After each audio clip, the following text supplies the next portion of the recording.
Chase recently announced major updates to the Sapphire Reserve card, and there are already hundreds of videos talking about all the updates.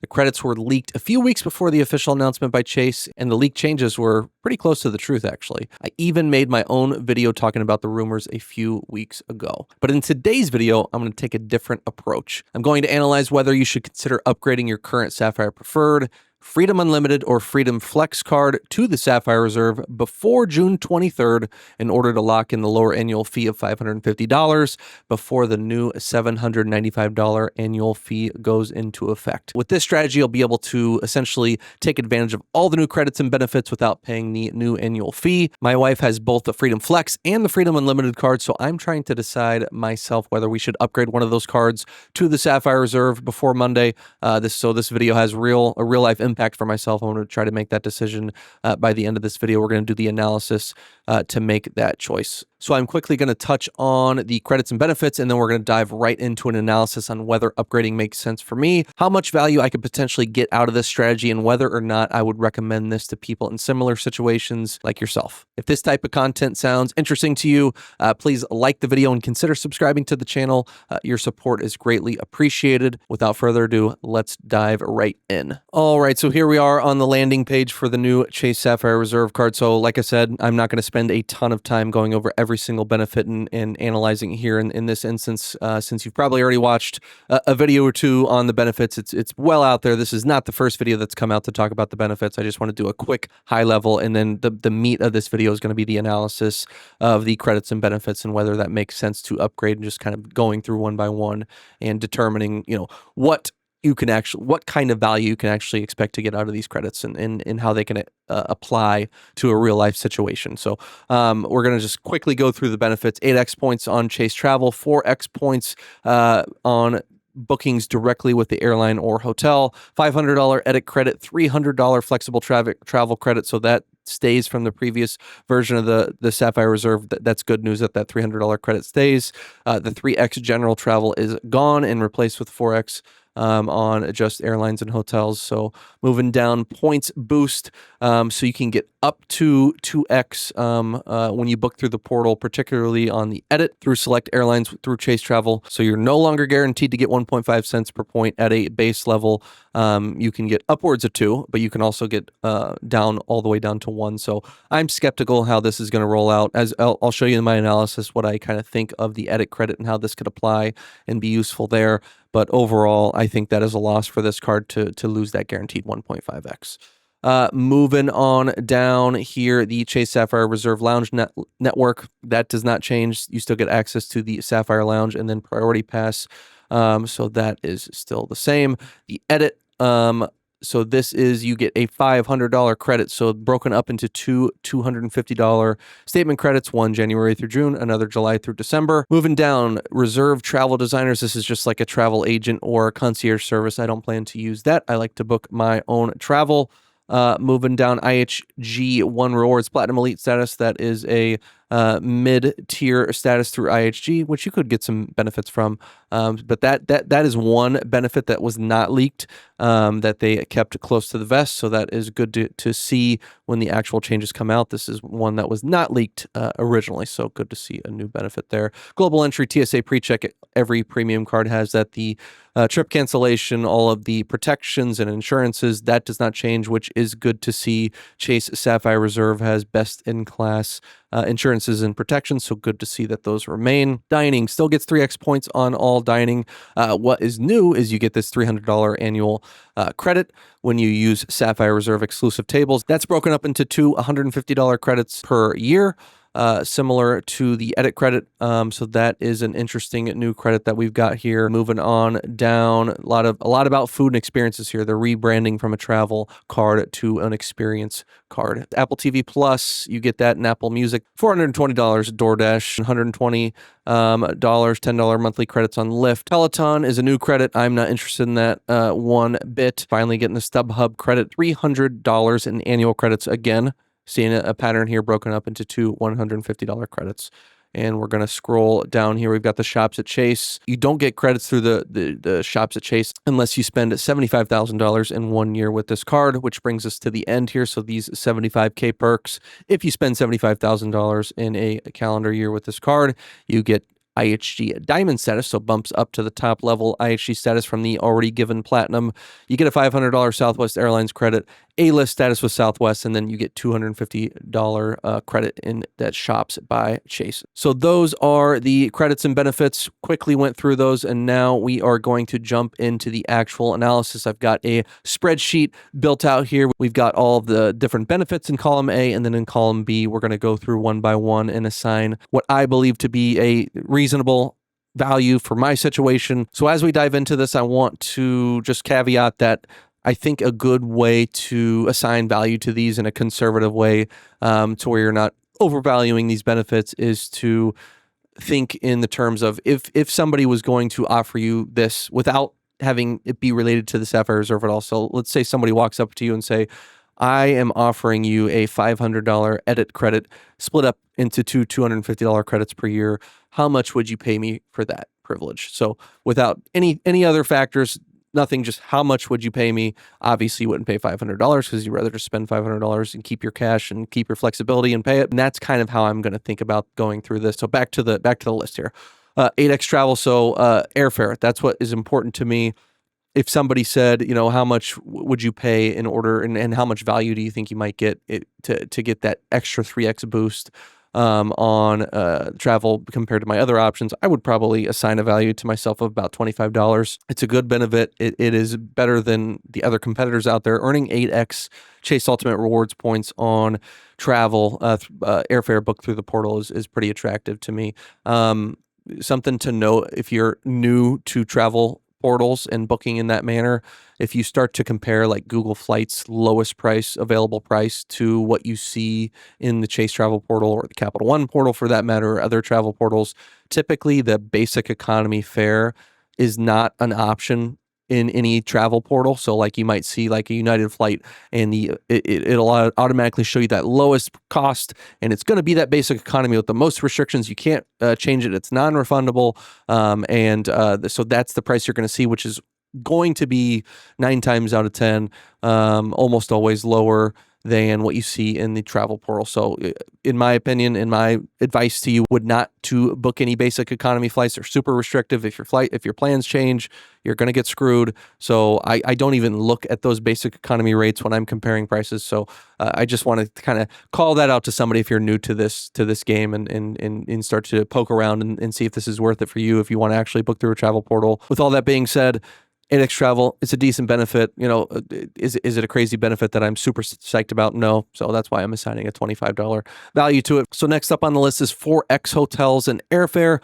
For this benefit, I'm really only concerned and looking forward to using the 4X on hotels. So airfare, I'm a holder of the American Express Platinum card, which gets 5X American Express membership reward points on airfare. So this would not beat out that. And also, if I'm booking American Airlines flights, I can get 4X American Airlines miles using my City AA executive card, booking direct with American Airlines, which I often do living in Chicago near ORD. So for those two reasons, airfare is not, I would not be utilizing this for airfare, but the hotels, that is an interesting benefit. So if you don't have a co-branded card like the, Hilton Aspire, which, all said and done with the diamond status and the multipliers on the card gets you 34X on Hilton's, or if you don't have one of the Marriott Bonvoy cards, or if you don't have the World of Hyatt card, which can get you 9X total, including base earnings plus the card earnings. If you don't have any of those co-branded cards, or earning 4X is on hotels is a very attractive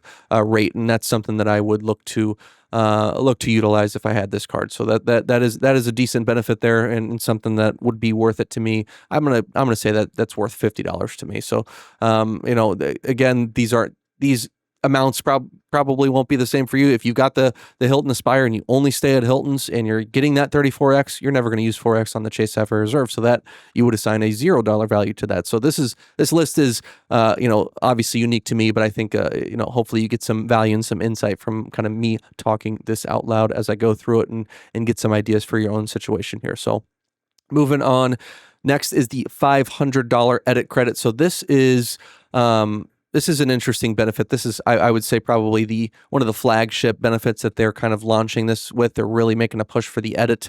The Edit, if you don't know, is a collection of luxury hotels mostly that Chase has kind of curated through their Chase travel portal and given you this credit to be able to book through the Edit. Let's go back to the main screen here, and I'm going to show you the different benefits that you can expect to get. So when staying with the Edit, you can get complimentary benefits like $100 property credit, daily breakfast for two, room upgrades if available, and more. So that is kind of a way to buy elite status and get some kind of heightened benefits when staying through properties like the Edit. For American Express, they have a similar program called the Fine Hotels and Resorts program that gives you, it's very similar. It's Amex's version of this essentially, and the Platinum card gives you a yearly credit on that service too. So you can kind of think of it similar to that, but $500 broken up into $250 from January through June, and then another $250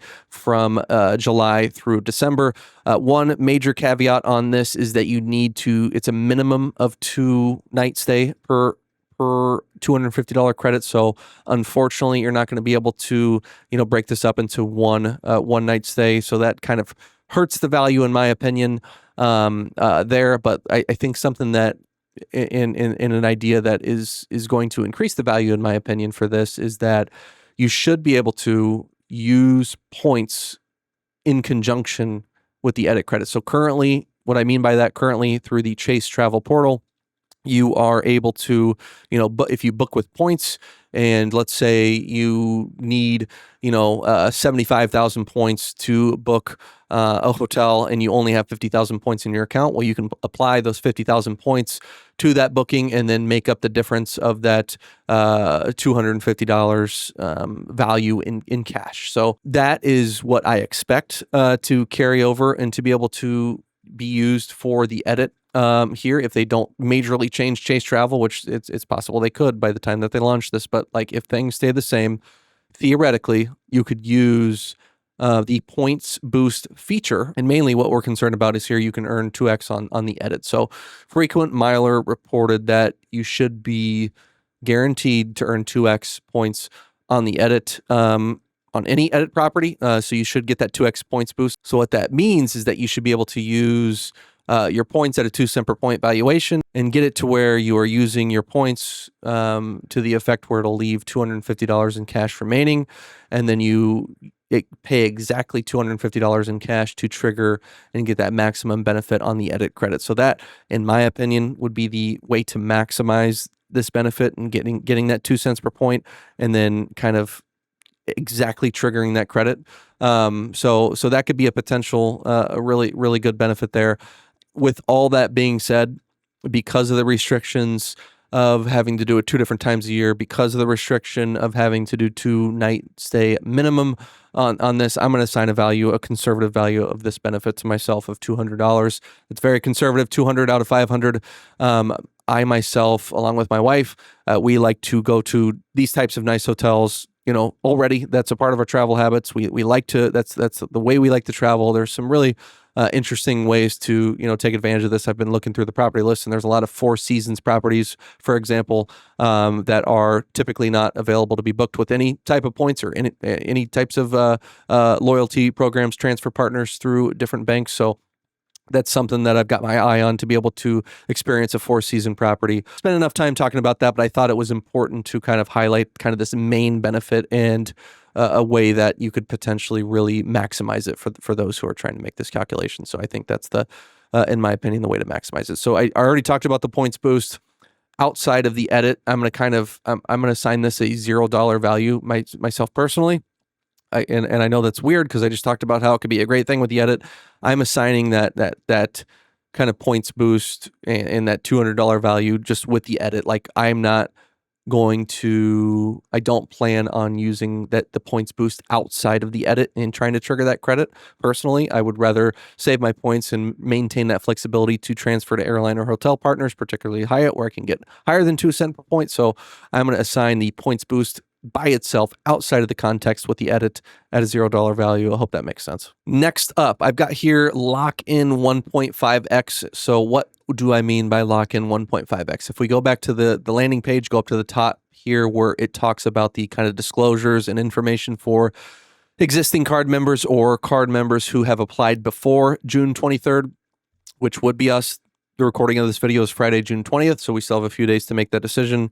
But this page goes over kind of the details, and it is a little bit confusing. So I just want to kind of talk about it in the context of what I just said about locking in the 1.5x. So basically, what all this means is that if you get the Chase Sapphire Reserve before June 23rd, you should be locked into that $550 annual fee and be able to take advantage of all of these extra credits and benefits when they go into effect on October 26, 2025.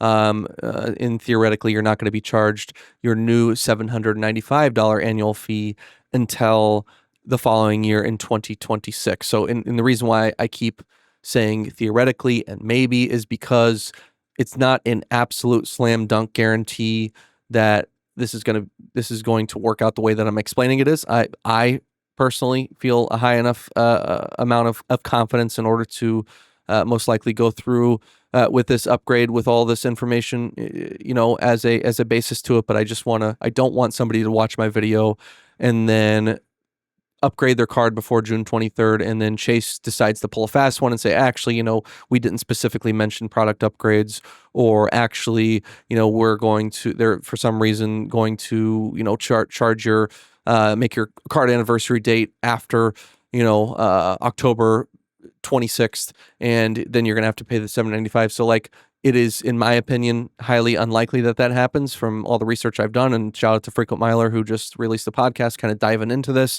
They have a high degree of confidence that if you upgrade before June 23rd, that your annual fee should be most likely October 1st, possibly September 1st.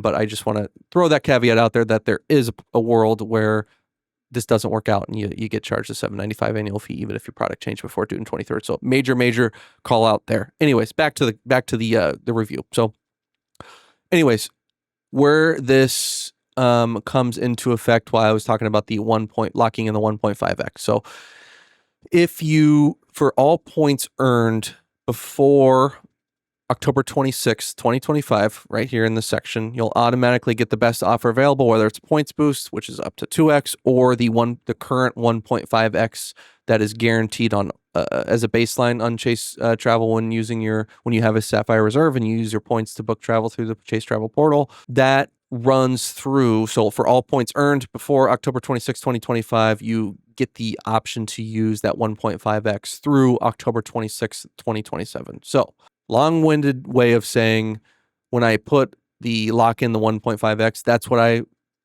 I am referring to. So any points earned, and I've currently got a stash of about 150,000 Chase Ultimate Reward points. So between myself and my wife. So what we would do if we decide to move forward with this upgrade is I would move all those points from my account currently on my Chase Inc. Preferred over to my wife's new Sapphire Reserve, and then those points would have a minimum value of 1.5x through the portal through October 26, 2027. So I don't know how often I would plan on using that 1.5x through the portal, but it would just be nice to kind of have that baseline. And if I found a good deal that makes sense to book, you always want to maintain flexibility, and this is a way to get more flexibility. So anyways, I would assign a value of that. If somebody came off the street and said, you can lock in 1.5x for the next couple of years, how much cash would you give me for that benefit and that privilege to be able to do that? I'd give that person, that magic Chase Fairy, $50 for the privilege. So that's what we're going to put here in column B. Moving on, IHG Platinum status. I looked it up before this video. IHG Platinum status is fine. It's not a great, blow the doors off status. You get, early check-in when available. It's not guaranteed, or you get a higher earning rate on paid stays, and you get the potential to be targeted with different award stay discounts that are not guaranteed. But it's a decent status and something that I would probably pay $50 for if I was just given the opportunity to upgrade. So we're going to assign a conservative $50 level. So if you haven't been able to tell going through the first 6 items on the list here, I'm being pretty conservative. So I'm talking these benefits up, and this is great, and then when I put it in kind of the amount, and when it comes down to it in column B, I'm trying to be conservative. So when you do these types of analysis, in my opinion, I recommend to you to be conservative. Don't be like $500 added credit. That's $500 in my pocket. Like a lot of YouTubers, when they make these types of videos, I feel like they'll just be like, that is a guaranteed money in my pocket. Like, there we go. And we're taking full value. So it's good to be conservative. With that being said, the $300 travel credit is extremely flexible. I know that's kind of a hard pivot, like all these caveats. And then with that being said, I'm going to value this at $300. I actually am going to value this one at $300. And the reason for that is that there are no restrictions in terms of using it 2 different times a year. It's seriously extremely flexible. You literally just pay for travel, whether it's airfare, any type of travel, at your leisure throughout your card member anniversary. That's when the clock starts and stops, and you just get a statement credit, and there's no like hoops to jump through. So if you're a person that just spends $300 on travel through the course of the year, which if you're watching this video, I hope you are, and if you're if you're watching this video, you're probably interested in the Sapphire Reserve, so you're going to be one of those people. So that I actually feel comfortable assigning the full $300 value the full $300 value to, because of its flexibility there. Global entry, to me personally, that is a $0 value. I've got multiple different credit cards that give me global entry, so this is $0 added value to me. Lounge access, this would get my family. I've got a wife and a son, so that would get us into the Sapphire lounges, which would be a good thing. I live at O'Hare, so there is no Sapphire lounge at my home airport, but they are building more and more. And if we ever are traveling to a city that has one, that would be a nice benefit because the Sapphire lounge has guest access to guests with the card. So we would be able to get my whole family in. And then also, my wife currently doesn't have her own priority pass. So with the nerfing of the priority pass on the Venture X, which I'm also a card holder of, in removing guest access there, it would be nice to get her own priority pass so we can continue to use those lounges as well. So I'm going to assign a value for those things at $120. That is my number that I'm putting on it. Travel protections, like I mentioned in the kind of the overview, the Sapphire Reserve has excellent travel protections. Most would say that they are the best in the game. So if you use your card to pay for airfare, travel, you buy a cruise on it, whatever the case may be, and something goes wrong, or you have a medical issue and you need to invoke some of those protections, or your bags get lost, or whatever the case may be, the Chase Sapphire Reserve has best in class travel protections. All that being said, I would not pay a ton out of pocket. I would, I probably would continue to use, my platinum on airfare, like I mentioned in different things. So I would probably just assign a value of like $20 to this, because some of my other cards have better earning rates and travel protections of their own, but still worth something. So $300 dining credits. So I'm fortunate. I live in Chicago, and there are a lot of options to be able to trigger this dining credit at different restaurants throughout the city of Chicago. However, if you are somebody that lives in a small town, you might be out of luck here. So to be able to find a restaurant to utilize this credit in your hometown. So this is supposed to be an experience in travel cards. So theoretically, you should be using this card to travel and going to a city that has some of these restaurants and using those there when you travel. But I just wanted to that's a major call out, that somebody who lives in a small town is going to have a tougher time getting value out of that. So don't have issues getting value out of that. I'm actually going to assign a higher value to this of $230, which is higher than the edit credit, which is a $500 limit. I put a $200 value on the edit credit, and why am I putting a $230 value on a dining credit of only $300? The reason for that is that my wife and I we love going to these types of restaurants. So these types of restaurants are going to be higher end restaurants. They're going to be more expensive restaurants. So just want to mention that. But my wife and I like to go to these regularly. Definitely go to them 2 times a year. Probably 3, 4, 5, 6, 7 times a year. This is something that we like to do together. We love eating good food. in the city that we live in. So this is absolutely no problem to use a lot of this credit. The only reason I'm kind of docking it down here to 230 out of 300 is that, you know, it does have those restrictions. All right, moving on, $300 StubHub credit. So this one, I do go to sporting events regularly, at least once a year. However, you know, I can't guarantee that I'm going to make it out, you know, 2 different times a year. I'm going to put a value of this on as $100. You know, I'm either going to go to a sporting event, or, you know, my wife likes to go to concerts, and I would take her to, you know, some type of concert that she was looking forward to, an artist that she wants to see. So I could see myself getting $100 of value out of this easy. But I want to remain conservative just due to those restrictions of it being broken up. $120 lift. I don't take a ton of lifts, so usually when I'm traveling. And when I'm traveling, I'm going to be taking advantage of my, you know, different Uber credits that I've got through my Platinum card and Gold card and family members' Platinum cards and blah, blah, blah. I get like $55 a month through Uber credits that I need to cash out. So I'm not going to get anywhere near the $120 value. I'm probably going to get about a third of it. So I'm going to assign a value to this about 40. I mean, it's not nothing, $10 a month. I could find a way to use it. But I'm not going to use it every single month, and we're going to give it a value of 40. $300 DoorDash. I would use some of this, but I do not like the way that these benefits are broken up. Yes, you get the Dash Pass, which is nice.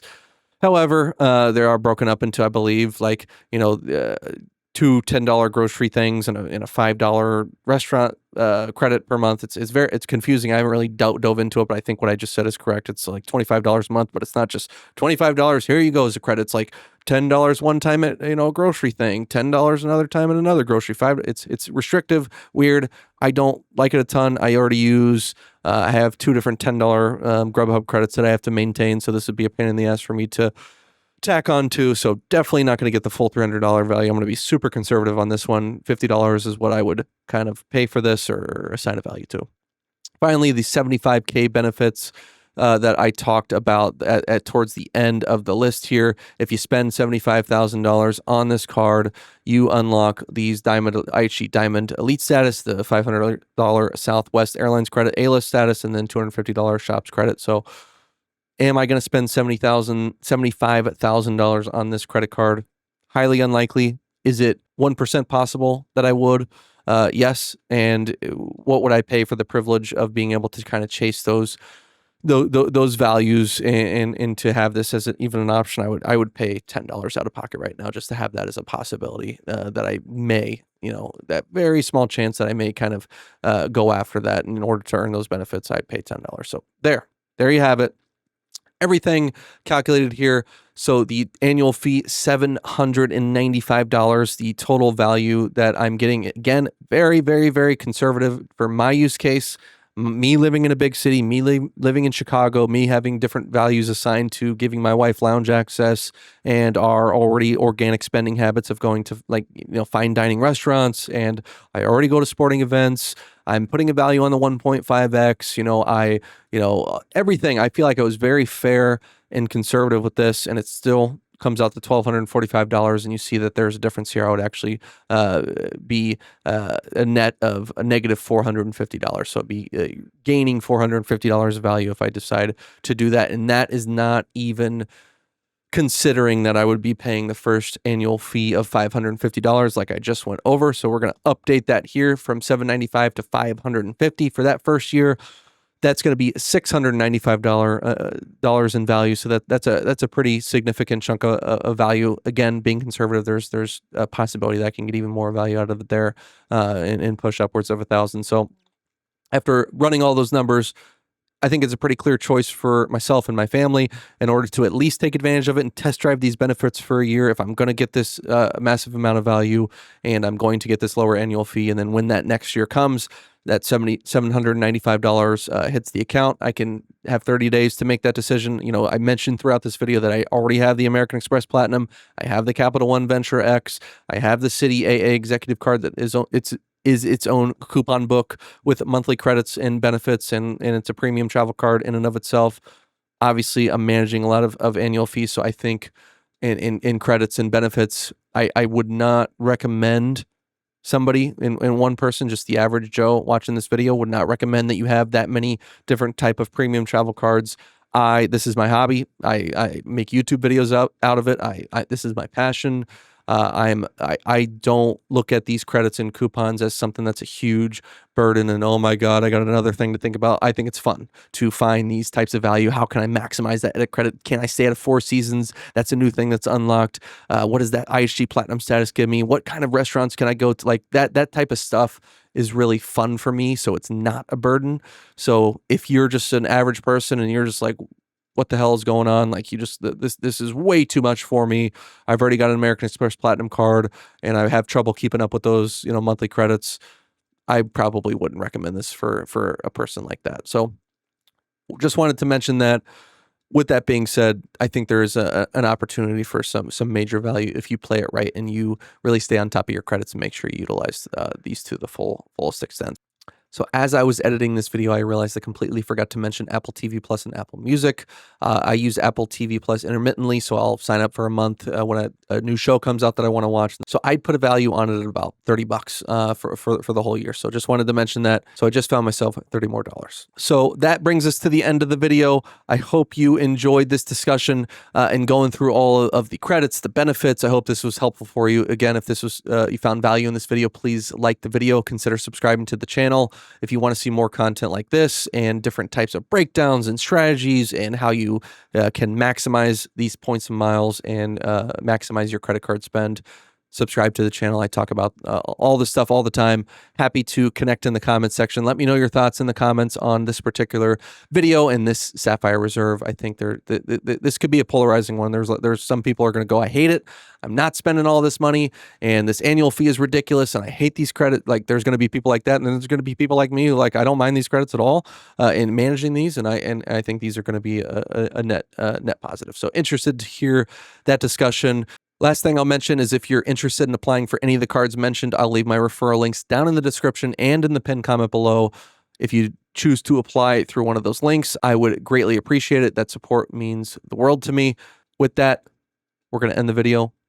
Have a great rest of your day. Till next time.